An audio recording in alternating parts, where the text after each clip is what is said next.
Hello friends, Prashant गलब या YouTube चॅनलच्या माध्यमातून मी प्रशांत जाधव आपल्यासाठी Maharashtra law CET exam 2024 entrance exam विषयीची संपूर्ण माहिती मराठीत घेऊन आलो आहे। मित्रांनो, या व्हिडिओमध्ये आपण परीक्षा पद्धत, परीक्षेचा कालावधी, चाचणी पेपर भाषा, प्रश्नांचा प्रकार, प्रश्नांची संख्या, एकूण गुण, चिन्हांकित योजना, CETचे शुल्क आणि शिकवणी या सर्व विषयांविषयी हा व्हिडिओ बनवलेला आहे। तर मित्रांनो, हा व्हिडिओ आपण सुरुवातीपासून शेवटपर्यंत पाहावा।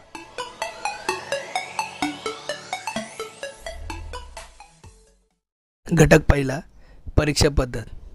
परीक्षा पद्धत ही ऑनलाईन पद्धतीने पूर्ण महाराष्ट्रामध्ये सर्व केंद्रांवर आयोजित केली जाईल। परीक्षेचा कालावधी 2 तास 120 मिनिटे।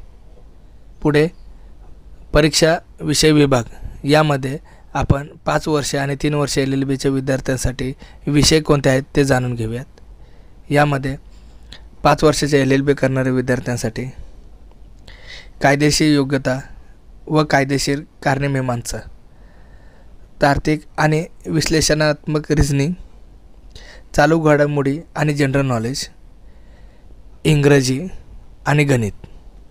तर 3 वर्षे LLB करणाऱ्या विद्यार्थ्यांसाठी कायदेशीर योग्यता आणि कायदेशीर कारणे-मीमांसा, तार्किक आणि विश्लेषणात्मक रिझनिंग, चालू घडामोडी आणि जनरल नॉलेज आणि इंग्रजी हे विषय 3 वर्षाच्या LLBसाठी आहे।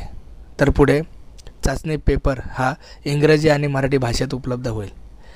प्रश्नाचा प्रकार हा MCQ म्हणजेच एकाधिक निवड आधारित प्रश्न या पद्धतीने असेल। प्रश्नाची संख्या ही 150 असेल, तर या प्रश्नांसाठी एकूण गुण हे 150 असतील। पुढे चिन्हांकित योजना म्हणजेच प्रत्येक बरोबरीसाठी 1 गुण आणि यामध्ये विशेषतः म्हणजे निगेटिव्ह मार्किंग कुठेही नाही आहे। मित्रांनो, पुढे आपण शुल्काविषयी जाणून घेऊया। परीक्षा शुल्क हे महाराष्ट्र राज्य आणि जम्मू काश्मीरमधील स्थलांतरित उमेदवारांसाठी सामान्य श्रेणीचे उमेदवार यांसाठी 800 रुपये, तर महाराष्ट्र बाहेरील उमेदवारांसाठी सुद्धा 800 रुपये आहे। तर महाराष्ट्र राज्यातील राखीव प्रवर्गाचे उमेदवारांसाठी 400 रुपये। तर मित्रांनो, पुढे आपण शिकवणी समजून घेऊया, ज्यामध्ये स्पर्धा परीक्षांचा अभ्यास करणाऱ्यांना हा अभ्यास सोपा जातो आणि त्याचा फायदा सेल्फ स्टडीसाठी होऊ शकतो। तर 120 मिनिटात 150 प्रश्न सोडवायचे असतात, तर एका प्रश्नास 40 ते 42 सेकंद देणे आवश्यक आहे। चांगल्या कॉलेजच्या दृष्टीने अभ्यास करणे गरजेचे आहे। जवळपासच्या कॉलेज निवडीसाठी चांगले मार्क्स होणेही आवश्यक आहे। जनरल नॉलेजसाठी व्हिडिओ आणि माहिती गोळा करणे, तसेच आपल्या मनातील अनेक प्रश्न आपण मला कमेंट्स बॉक्समध्ये आणि इंस्टाग्राम पेजवरही DM मध्ये लिहून विचारू शकता। त्याप्रमाणे समाधानकारक उत्तर देण्याचा मी नक्कीच प्रयत्न करेन।